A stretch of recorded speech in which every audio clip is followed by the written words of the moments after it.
I have a new tankless reverse osmosis system for under the sink. This was sent over from Frizzlife. I did a rechargeable unit, a portable one that you can take camping and stuff from them. And then they offered this one after I moved into the house. So I gladly accepted to try this out. I've been wanting one of these for years. And now that I actually have my own place where I can install it, I got one. So we have our water T hookup. We have our user manuals and stuff in here. Our power bricks, or that's a large power brick. We have part of the fountain that goes above the sink. Another part of it. All our hosing.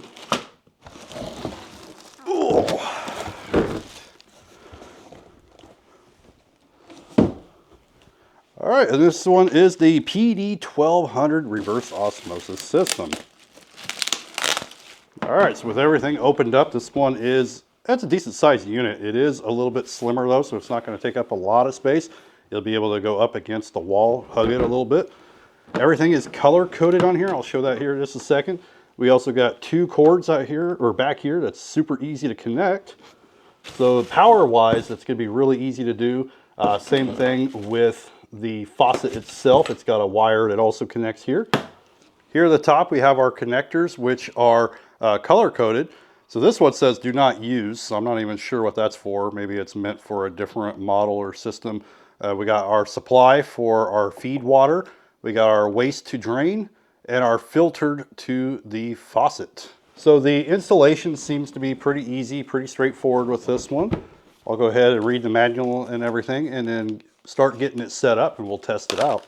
All right, we're back a couple days later and I got everything installed. I had to wait for a part to get it in here, but I am going to go ahead and show you everything that I did or how we installed it before we fire it up and test it out. That way you know what to expect. Now, like I showed in the unboxing, we got different fittings. So we got our main line for our water supply, which we're going to have to do the little T thing back there with the water supply. You have your wastewater, which you're going to need to drill a hole into your drain pipe, and then you're going to install the hose on the side here and the clamp, and that's going to allow the waste to go directly to the drain. And then you have the hose that will go up to the faucet at the top. Now I wanted to show a little bit more of the unit itself. Also, with the way my sink is set up, it doesn't fit all the way in, so we're going to have to angle it for now. I'm going to have to cut a piece of board out of there. They put this board across that takes like 6 inches away, so we'll cut into that later. But here in the front, you're going to have 3 different filters. And each filter will have a different time period to change it as well. I think this one is like every 6 months, and then these are much, much longer. I think actually like a couple years. But let's go ahead and let's get everything fired up. Also, you do have to connect the power up to that faucet, and we do have to connect the power to the outlet, which I did not do yet. All right, we're going to go ahead and fire this up, but I'm going to point out something that I didn't think about testing before everything. My outlet is set up with the disposal, which is set up with the switch, and it will only come on with the switch. So I have to either bypass or get another outlet installed here in the next few days. But for now, I'm going to go ahead and at least do the demonstration with the disposal outlet. So we have it powered on. When it first powers on, it's going to automatically do a flush for 18 seconds to get it set up and ready for you. Now it can start flushing. It's actually for 30 seconds. And then you got to turn on the RO faucet and allow it to run for 20 minutes.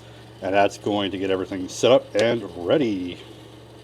All right, sounds like it is ready. It did its flush. We could go ahead and fire up the sink or the faucet, and I'll show you that next. All right, so for the faucet itself, we'll go ahead and turn it on. It's going to have a little bit of air there in the beginning.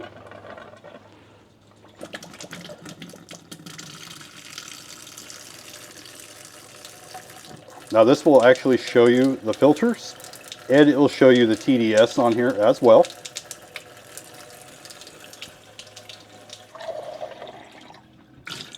Now one thing I really like about this faucet is that it has really good water pressure, so you could actually fill up your glasses or your pots, pans, whatever it is, a little bit faster. Also, after it has ran either its 18 or 20 seconds, is when it will do it will do the TDS output, and it'll let you know what your TDS is looking with the water coming out right now. And like I said, you can fill up glasses or pots and pans at a fairly decent speed, but we could also have cheap filtered water when it comes to cooking. And our pets can also have some good clean water. Now, I'd say the install was pretty simple and straightforward. They give you really clear instructions. They give you almost everything that you need depending on your setup. You may need to drill a hole in the top of your sink in order to install that. It also does have the sticker that you can use for the exact hole size that you need to do for the faucet. Luckily, mine already had it, being a newer sink, so I was able to just plug and play. The one other thing I mentioned, make sure your outlet is dedicated where you can use it, and it's not for the disposal, or it's only going to work if you have the disposal on. So I need to either run a second outlet under my sink or do some sort of bypass with that switch, which I'll figure that out in the next few days. We rarely use the disposal, so I'm going to go ahead and keep it unplugged for the moment, and I'll just plug it in when we need it that occasional time. Now, as for the faucet, it's going to let you know if your filters need to be changed. The colors are going to change on there, and it's going to give you a blue if it's normal, a flashing red for a pre-warning, and a constant red for the warning, and then you need to get them changed. As for the filters, your first stage filter, it's 1 year or water production accumulated for 20 hours. The second stage is your RO membrane, and that one is going to be 2 years or accumulative water production of 40 hours, which is around 18 to 2,000 gallons.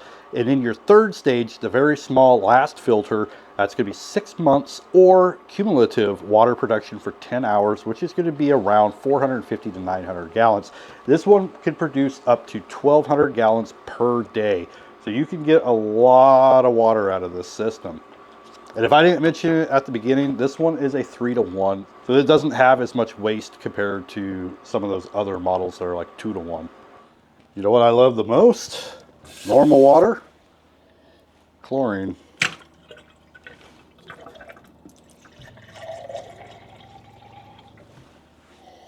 No chlorine smell.